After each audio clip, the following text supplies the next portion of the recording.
It was the best and craziest 2 minutes of our Jets supporting lives. Down by 13 points, a minute and a half to go, no timeouts on the road, and Joe Flacco led us to victory. So let's break down the All-22 together, and I'll show you why this was the most improbable victory since the Monday Night Miracle. Let's go. What's going on, everybody? It's Luke here from Play Like a Jet, and I don't know about you, but I am still buzzing after the New York Jets shocked Cleveland and shocked the world with that miraculous comeback. 13 points, a minute and a half, no timeouts, ridiculous. Let's get straight into it. I don't want to talk anymore. I just want to watch it again because every time I do, I just can't stop smiling. This story begins with 2 minutes and 2 seconds left in the fourth quarter. Cleveland up by 7 points driving. All they need is a first down. If they get a first down here with Nick Chubb, whether he runs out of bounds or stays in bounds, the game's over because it's going to be the 2-minute warning. The Jets have no timeouts. We're going to let this play roll. They run left-hand side of their formation, does a really nice job bouncing outside and just stands up DJ Reed. No surprise that Joyner misses the tackle though, and he gets in the end zone. This is crucial. Look at the reaction here as he bounces out of the quarterback. Jacoby Brissette, number 7 in the backfield. He's signaling touchdown. Get in there. You score, Nick Chubb. Let's score. Come on. Nick Chubb, he thinks the same thing. He stands up Joyner, gets inside, scores the touchdown. It's a good thing, right? You want to score points. This is the NFL. Scoring points is great. Wrong. The only way they could have lost this game was if he scored a touchdown and went in the end zone. He made a mistake, and it gave the Jets a sniff. And as Miles Austin said, that was huge. So, to cap it off before the 2-minute warning hits, they've got the point after. No one's really busting a gut on special teams, except for one guy. And I want to point him out. I'm pretty sure it's Braden Eckles from the left-hand side of your screen. Look at the effort to nearly block this point after. He gets miraculously close, and I think it has an effect on Cade York. You can see him kind of pull back. He ends up missing this wide right, and the New York Jets still have a sniff. But credit and shout out to Brandon Eckles putting his effort and body on the line even though the game seemed out of reach. Ended up winning in the match. So the Jets get the football back. They hit Conklin. It's a 9-yard gain. It's 2nd and 1. A minute and a half left. The clock's running. You think this one's over. Cleveland are in a too-high shell. They're playing almost a prevent cover 4. Corey Davis just runs straight down the numbers. Past Denzel Ward, gets wide open.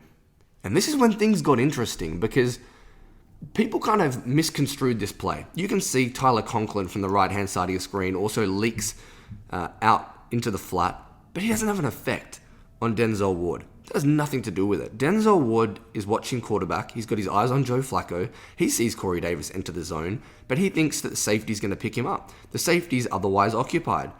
To make it worse, when Corey Davis eventually gets this separation, he doesn't even chase him. He starts jogging down. Yeah, we'll go get it. We'll recover the onside kick. This game's over. This one gave us a chance. 68-yard bomb to Corey Davis from Joe Flacco. You still think it's improbable though, right? The Jets haven't recovered an onside kick in 6 years. Watch this. Enter Braden Mann. You can call him the AFC Special Teams Player of the Week if you like. Had an enormous game. The 17-yard pass on 4th down for a first down.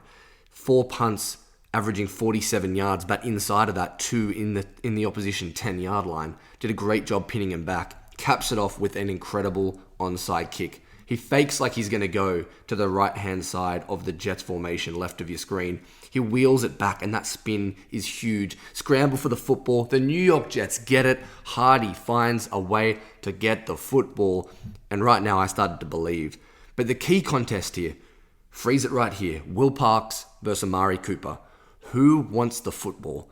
That's what it is for special teams. It's effort and it's grit. I'll tell you who doesn't want the football. Amari Cooper. He doesn't get low. His head goes up. He doesn't want contact.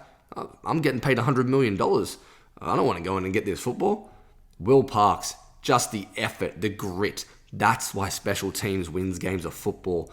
And the other guy who made a mistake, I think it's number 18, coming across for Cleveland here. Ball shoots out. Tries to pick it up with his hands. Dive on the football. Why are you extending your arms? He gets pushed back. Hardy finds the ball. The Jets have it. Whew. I think they're going to win this game. So about a minute 20 left. The Jets are driving.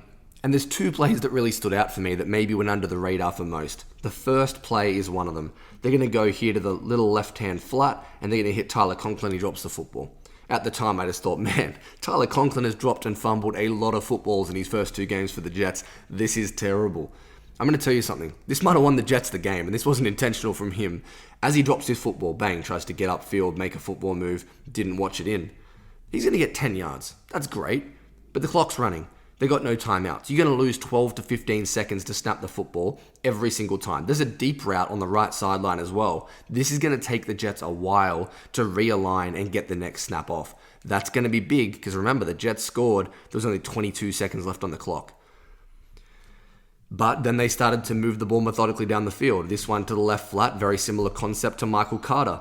Takes a bit of a risk as we let this roll, and he steps inside of Denzel Ward to get out of bounds. But once again, I want to point out number 21 for the Cleveland Browns, because yes, this was remarkable from the Jets, but this guy's been paid $100 million. He's just let Corey Davis run straight past him. What about this time?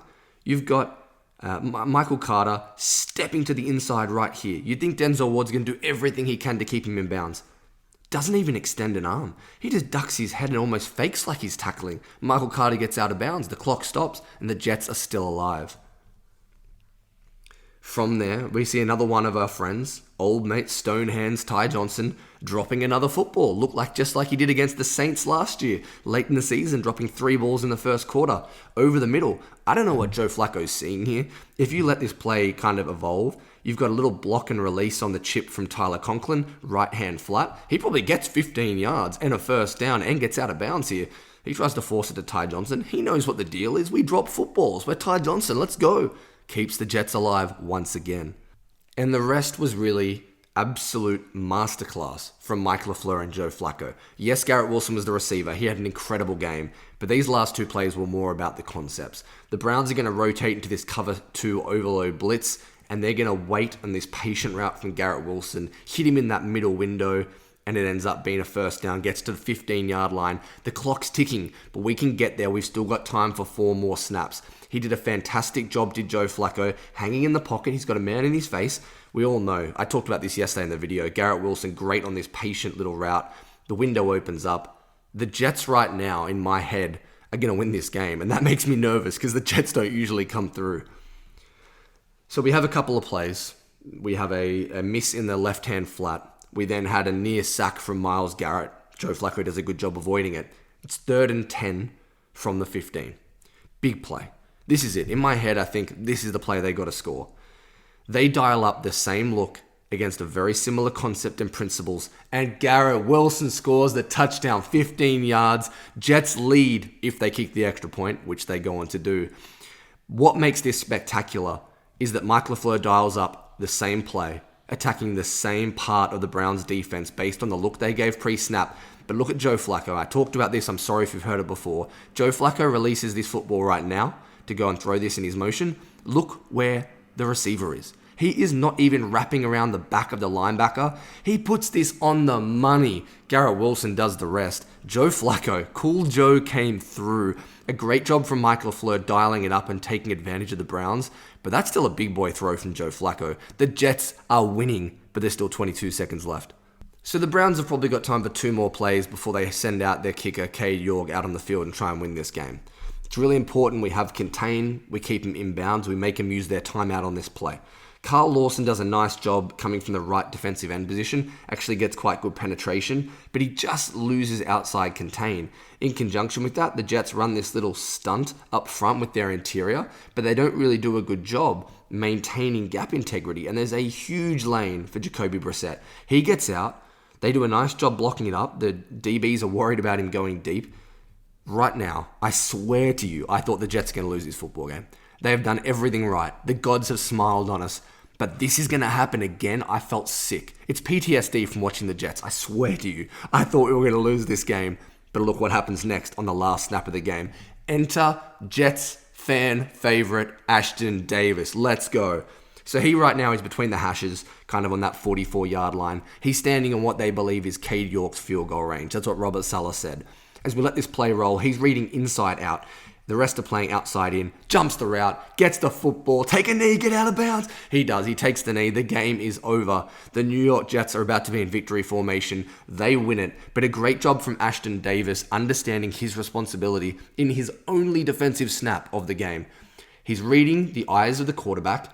He starts to shuffle to his left, then as Jacoby flips his eyes, he breaks on the football, understands that he has to jump that route underneath, and it's a really nice play. Ashton Davis seals it. The Jets pull off one of the most miraculous comebacks in the history of the NFL.